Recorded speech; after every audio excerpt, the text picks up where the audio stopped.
Star plus पर telecast होने वाले सीरियल ये है चाहते में खूब ड्रामा हमें देखने के लिए मिल रहा है कि किस तरह से प्रिशा और रुद्र अपने बेटे सारांश को ढूंढने की पूरी कोशिश कर रही हैं और ऐसे में दोनों एक दूसरे के साथ भी रह रही हैं ताकि वो आहना और मिशिका पर नजर रख सकें। इसी के साथ अब आप देखने वाले हैं कि किस तरह से प्रिशा और रुद्र एक दूसरे के पास तो होंगे लेकिन फिर भी नहीं होंगे एक दूसरे के पास।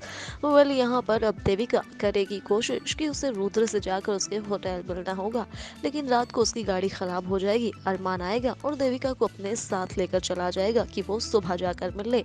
यहाँ सुबह रुद्र और प्रिशा के बीच कुछ रोमांटिक से मोमेंट हमें देखने के लिए मिलने वाले हैं। दोनों एक दूसरे के होंगे बेहद करीब और इसी के साथ आप देखेंगे कि देविका होटल पहुंचेगी जहां उसे पता चलेगा कि रुद्र तो एक हफ्ते की छुट्टी पर है।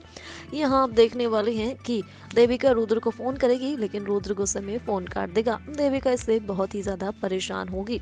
तब प्रिशा देविका के पास फोन करेगी, उसे समझाएगी कि हो सकता है इसके पीछे कोई बहुत बड़ी वजह हो। तब वो उसे वो इयररिंग्स वाली बात याद दिलाती है कि उसने सोचा था कि वो इयररिंग्स वो प्रिशा के लिए लाया है लेकिन इसके पीछे सरप्राइज होता है और देविका शांत हो जाती है प्रिशा की ये बातें सुनकर। इसी के साथ अब आप देखने वाले हैं कि किस तरह से रुद्र और प्रीशा आहना और मिशिका के घर की तलाशी लेंगे।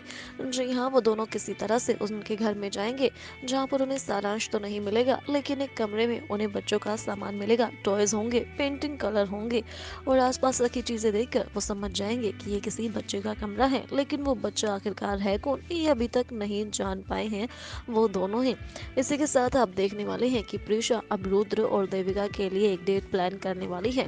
वो रुद्र को धोखे से बुलाएगी एक होटल में और उसे एक कमरे में बुलाएगी, लेकिन यहाँ पर प्रीशा खुद नहीं बल्कि देविका होती है। देविका बहुत ही ज्यादा खुश हो जाती है लेकिन आने वाले ट्रैक में तो और भी ज्यादा ट्विस्ट एंड टर्न्स हमें देखने के लिए मिलने वाले हैं जब आप देखेंगे कि किस तरह से रुद्र प्रीशा एक दूसरे के क्लोज होंगे। रुद्र पूछेगा प्रीशा से कि वो अपनी बात पूरी करे, वो उसके बिना नहीं रह सकता, वो उससे प्यार करता है। लेकिन तभी रुद्र प्रीशा देखेंगे कि आहना और मिशिका दोनों के साथ ही एक छोटा सा बच्चा होता है। ये दोनों उस छोटे से बच्चे को देखकर एक बार फिर से बहुत ही ज्यादा परेशान होते नजर आएंगे कि उनका बेटा सारांश हो सकता है। मतलब क्या ये वाकई सारांश है या फिर है कोई और? क्या है ये सच्चाई? ये जानने के लिए देखते रहिए स्टार प्लस पर। ये है चाहते हैं।